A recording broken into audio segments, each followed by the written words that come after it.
In primetime news this evening, police investigators building their case against controversial Yahweh sect. NEPA to haul Wildalco before the courts over environmental violations, and authorities moving to act as erosion threatens development of downtown Kingston.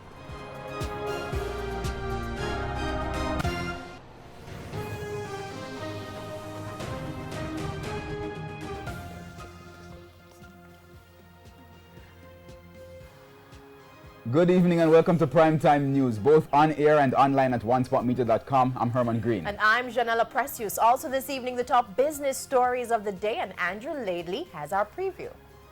Well, Janella, NCB outlined a new strategy today, and how do you feel about a cashless financial system?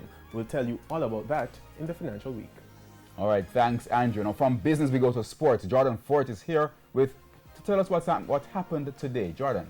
Well, I'm going to tell you what's happening tomorrow, Herman, as local racing fans are in a frenzy as they anticipate the super clash between stablemates Shiza Manita and Stranger Danger in the ultra-rich Diamond Mile, which takes place tomorrow at Caymanas Park.